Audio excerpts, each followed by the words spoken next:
ॐ अज्ञानतिमिरान्धस्य ज्ञानञ्जनशलाकया चक्षुरुन्मीलितं येन तस्मै श्रीगुरुवे नमः।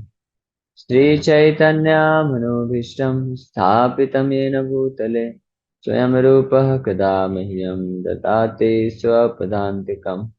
वन्देऽहं श्रीगुरुः श्रीयुतापदकमलं श्रीगुरून् वैष्णवांश्च श्रीरूपं साग्रजातं सहगणा रघुनाथान्वितं तं सजीवं साद्वैतं सावधूतं परिजनसहितं कृष्णचैतन्यदेवं श्रीराधा कृष्णपादान् सहगणललिता श्रीविशाखान्वितांश्च नमो विष्णुपादाय कृष्णप्रेष्ठाय भूतले श्रीमते भक्तिवेदान्तस्वामिन्निति नामिने नमस्ते सारस्वतदेवे गौरवाणी प्रचारिणे निर्विशेषशून्यवादी पाश्चात्यदेशतारिणे नमो महावदन्याय कृष्णप्रेमप्रदायते कृष्णाय कृष्णचैतन्यनामने गौरतुसे नमः।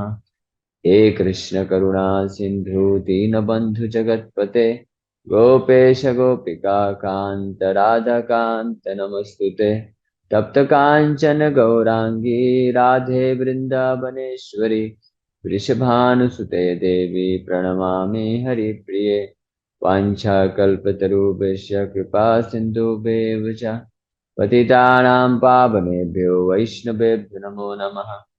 जय श्री कृष्ण चैतन्य प्रभु नित्यानंद श्री अद्वैत गदाधर श्रीवासादि गौर भक्त वृंद हरे कृष्ण कृष्ण कृष्ण हरे हरे हरे राम राम राम हरे हरे। हरे कृष्ण। तो आप सभी भक्तों का हार्दिक स्वागत है। आज हम लोग चर्चा करेंगे श्रीमद् भागवतम से पहला अध्याय वर्ष नंबर सेकंड। तो इस श्लोक पे कल हमने चर्चा किया था विस्तार से, लगभग एक श्लोक कंप्लीट हो चुका है।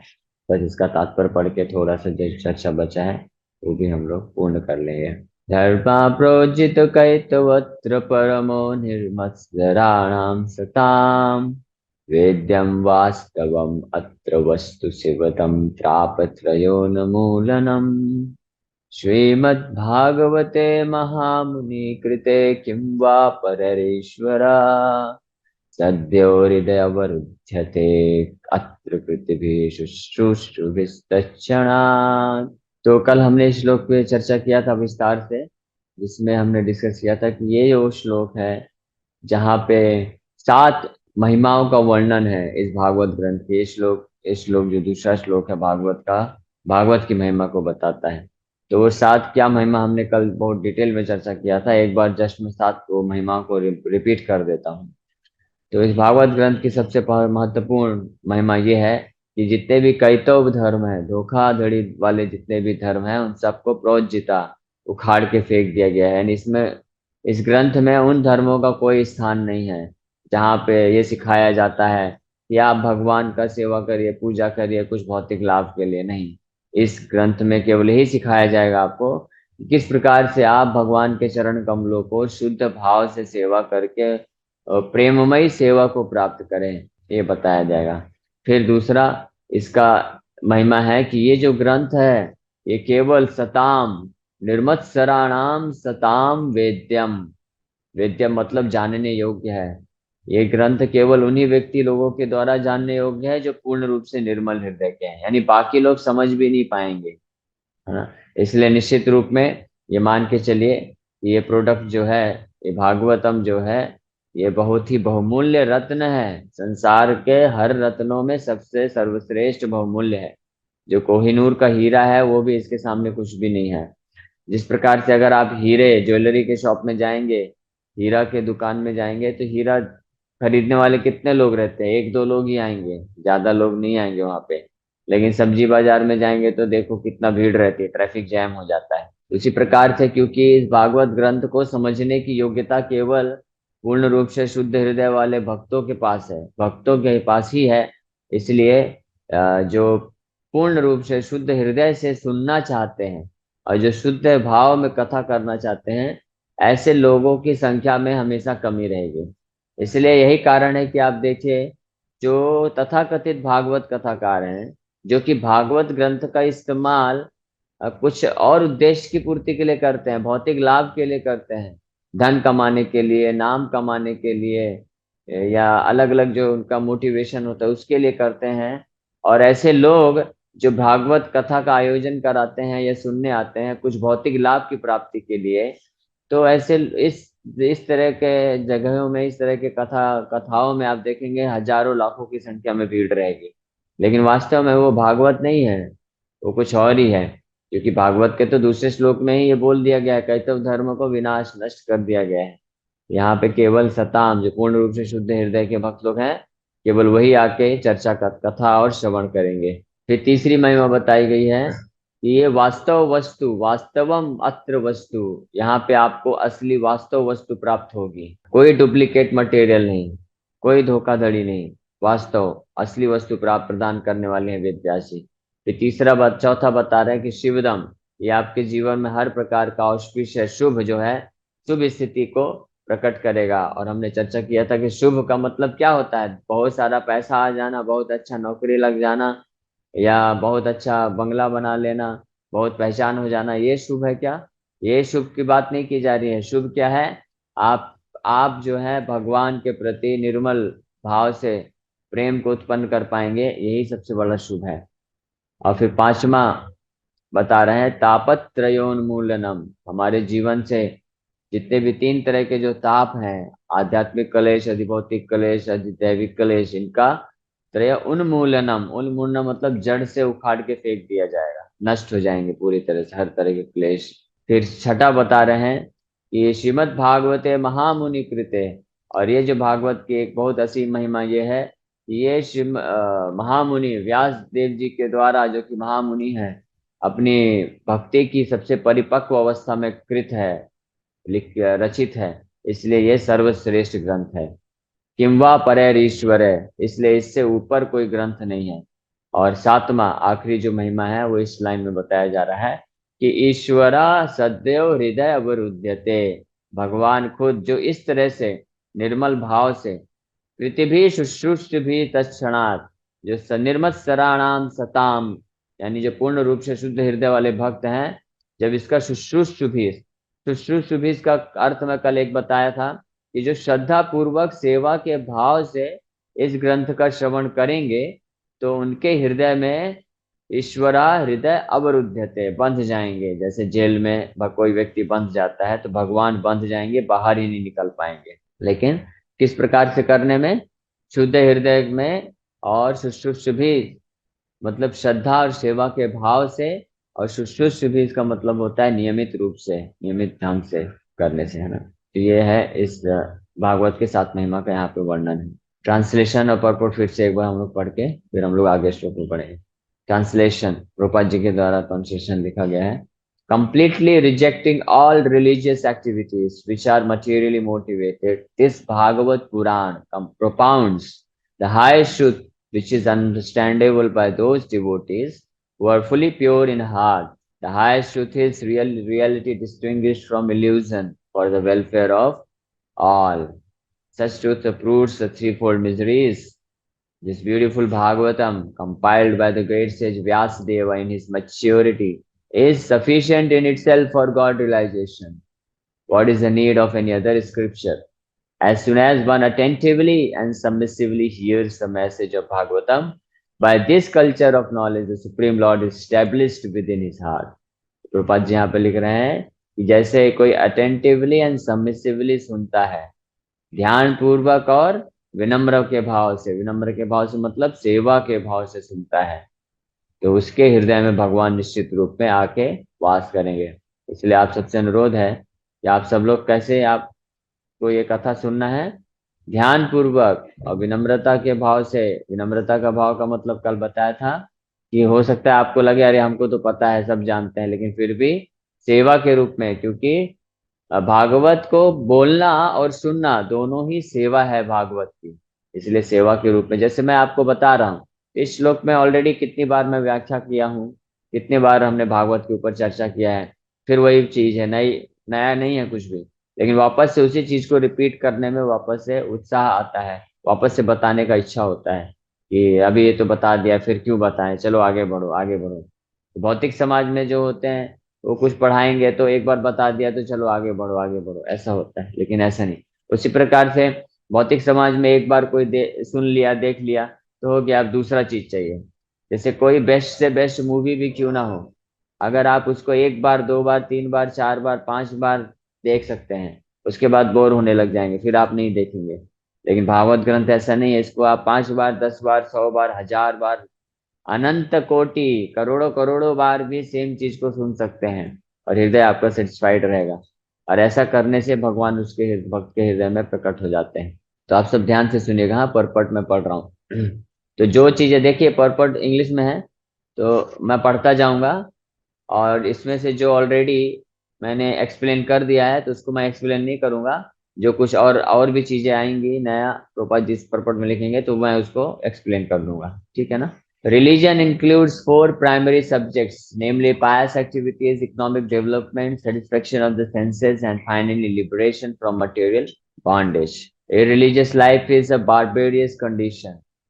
Indeed, human life begins when religion begins. Eating, sleeping, fearing, and mating are the four principles of animal life. These are common both to animals and to human beings. But religion is the extra function of the human being. Without religion, human life is no better than animal life. Therefore, in human societies, there is some form of religion which aims at self realization and which makes a reference to man's eternal relationship with God. इस श्लोक में भगवान बता रहे हैं धर्म, क्योंकि सबसे पहला शब्द आया है धर्म प्रोजित कैतवत्रा। तो कैतव धर्म को यहाँ से उखाड़ के फेंक दिया गया है, उसके बारे में तो बाद में बात करेंगे प्रभुपाद जी। सबसे पहले धर्म क्या है, चाहे वो कैतव धर्म हो या अच्छा शुद्ध धर्म हो, धर्म के लिए बता रहे हैं कि धर्म की आवश्यकता क्यों है। अगर कोई धर्म का पालन नहीं करता है तो वो जानवर के समान है। अगर कोई आहार निद्रा यथ मैथुनम च आहार निद्रा भय मैथुनम च सामान्य वेतम पशुभि नराणाम धर्मेन धर्मो हि तेषाम् अधिको विशेषा धर्मेण हीना पशुभि समाना। महाभारत के श्लोक में बताया गया है कि अगर कोई केवल आहार निद्रा भय मैथुन क्रिया करने में बस लगा हुआ है और धर्म का पालन नहीं कर रहा है तो वो जानवर ही है। पहले तो ये मनुष्य का शरीर है, ऐसे जानवर को द्विपाद पशु बोला गया है, टू लेगेड एनिमल्स बोला गया है।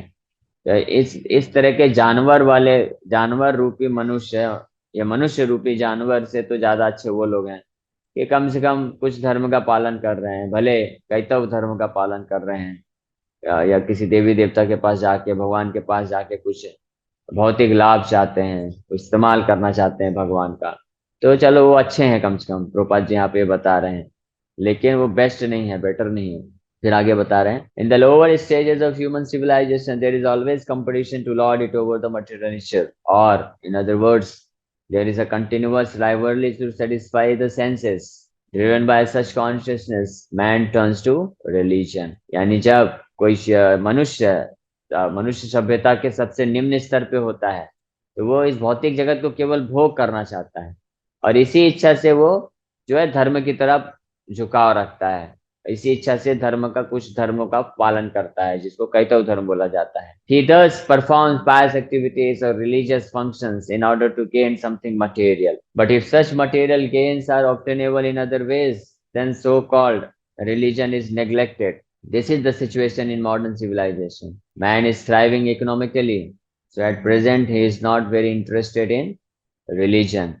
Churches, mosques, or temples are now practically vacant. Men are more interested in factories, shops, and cinemas than in religious places which are erected by their forefathers. This practically proves that religion is performed for some economic gains.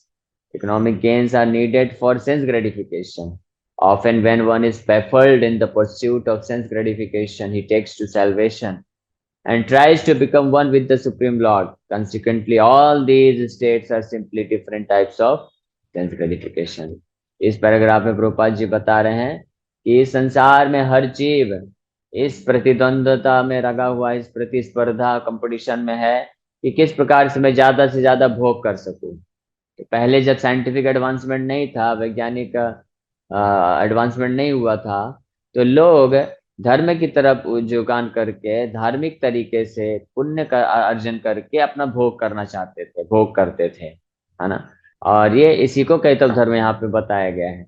लेकिन उनका उद्देश्य भगवान का भक्ति करना, सेवा करना नहीं होता था।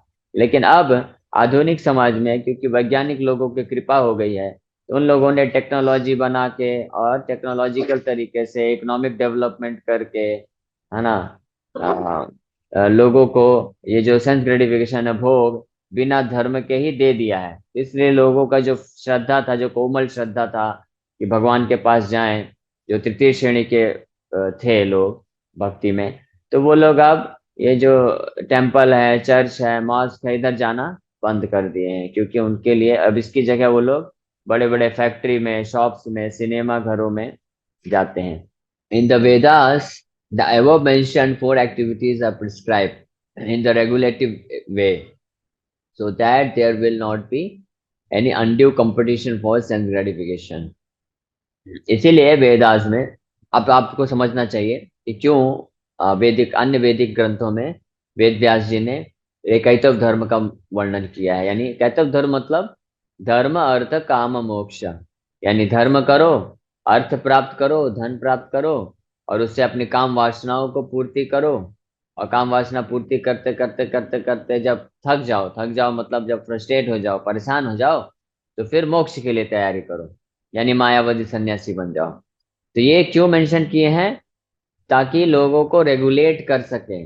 कम से कम वो लोग अपने मनमाने ढंग से पाप करके इन काम वासनाओं की पूर्ति ना करें, नहीं तो नरक में जाना पड़ेगा।